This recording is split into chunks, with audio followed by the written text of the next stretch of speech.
Welcome to day 291 of our Let's Grow annual challenge. Sharon Horne-Ellstrom here, and today we are talking about energy and enthusiasm with respect to or for communication growth. What does this have to do with our ability to communicate?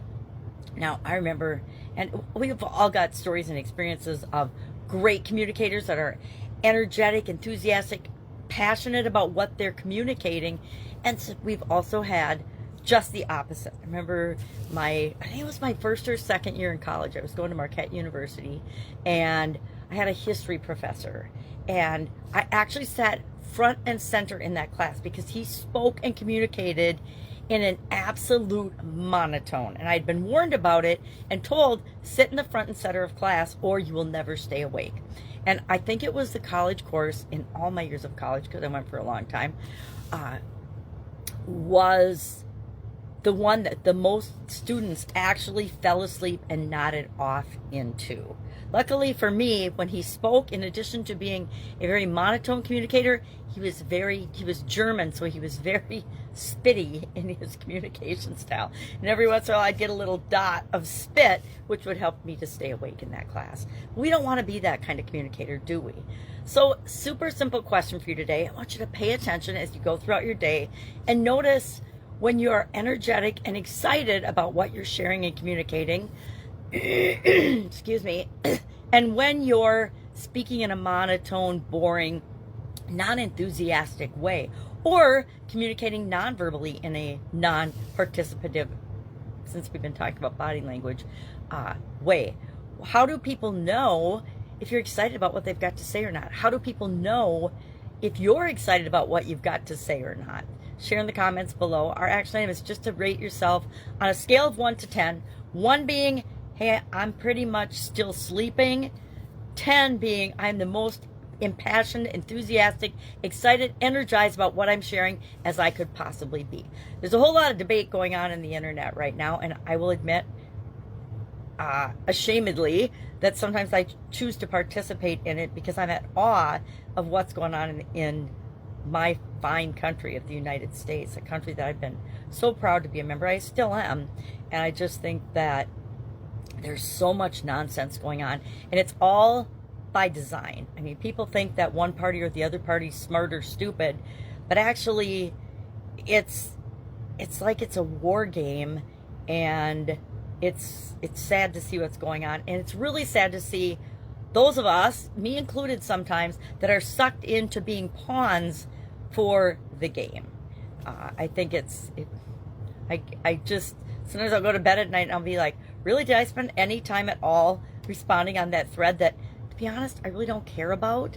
I mean, I care because I love America and I think that we are a beacon of hope for the world, but I only can do what I can do, and it doesn't do any good to argue with people that have a different opinion than we do, because nothing we say or do is going to change their mind. Each and every one of us, and this is true about anything. It's true about enthusiasm. It's true about communication. It's true about our energy level. It's true about our health, our life, anything. Until we personally decide to look for answers or solutions, or the truth in many cases, or facts. I love people that are expounding, well, show me the facts. Show me the facts where that happened. Guess what?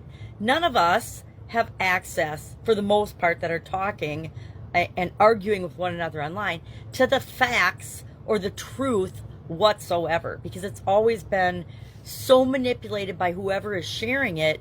You have no way of knowing unless you're at the source yourself, and then you're just still going to form your own opinion and share that, right? Which is more valid to me. Say, hey, based on the information I've seen and heard, this is how I feel, than if you're arguing and repeating information. And I've been guilty of this too. I've been guilty of sharing cartoons and memes and political things that agree with or don't agree with the person that I want for our next president.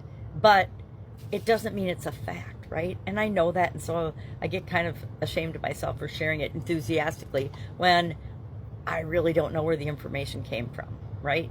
None of us really knows.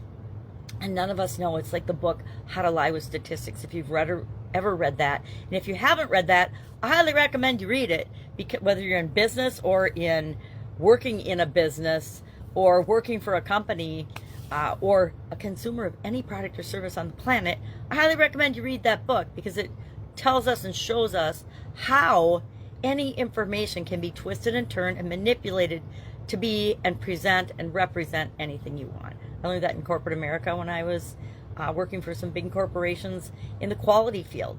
Depending on how you presented the information is how it was received. And that is great when it's received, when it's sent out in an authentic, real way to improve and make the world a better place. It's evil when it's used to misrepresent and to twist the truth to get people to do what you want to. That's called manipulation. And manipulation is not a good thing in my mind. I think we all have free will for a reason. And if anybody's trying to take our free will from us, then we ought to question that. All right, that's it. Scale of 1 to 10. How enthusiastic, how energetic are you? Share in the comments below so we can learn from one another.